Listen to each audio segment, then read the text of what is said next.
শিক্ষার্থীরা পঞ্চম থেকে দ্বাদশ শ্রেণীতে তোমাদের নতুন কারিকুলাম কিভাবে পরিবর্তন হবে যে বিষয়ে কিন্তু শিক্ষা মন্ত্রণালয় ক্লিয়ার করেছে। শিক্ষার্থীরা তোমাদের নতুন কারিকুলাম কিভাবে পরিবর্তন হবে, দেখো তোমাদের নতুন কারিকুলামে কিন্তু সব ক্লাস অর্থাৎ পঞ্চম থেকে দ্বাদশ শ্রেণীতে একবারে পরিবর্তন হবে না।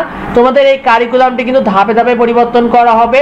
বিশ্বের 16টি দেশের শিক্ষা ব্যবস্থাকে পর্যবেক্ষণ করে তারা এই নতুন কারিকুলামকে সাজানো হচ্ছে, অর্থাৎ 16টা দেশের শিক্ষা ব্যবস্থাকে তারা একত্র করে তারপরে তোমাদের এই নতুন কারিকুলামকে সাজানো হচ্ছে।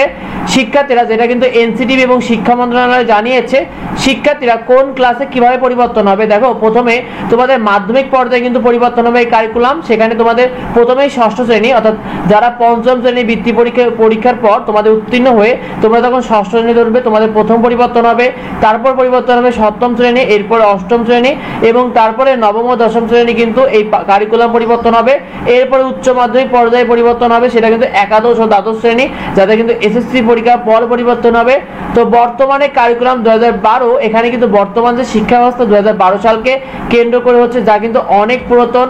এই কারিকুলাম অতিরিক্ত মুখস্থ নির্ভর এবং এটা পরীক্ষা ভিত্তিক, যা কিন্তু বিশ্বের সাথে তাল মেলানো কঠিন, যেটা কিন্তু শিক্ষাবিদরা মনে করছে। তো নতুন কারিকুলাম কবে থেকে হবে শিক্ষার্থীরা, তোমাদের 2026 সালে বইয়ের কিছু টপিক ও বিষয় পরিবর্তন হচ্ছে। তবে তোমাদের এই কারিকুলামটা 2012 সালে অনুযায়ী, অর্থাৎ আগের কারিকুলামটি থাকছে 2026 সালেও, কিন্তু কিছু বইয়ের টপিক ও বিষয় পরিবর্তন হচ্ছে। 2027 সাল থেকে তোমাদের নতুন কারিকুলাম শুরু হবে, যেটা কিন্তু এনসিটিভি জানিয়েছে এবং ষষ্ঠ শ্রেণীতে তোমাদের প্রথম পরিবর্তন করতে তারা কাজ শুরু হয়েছে।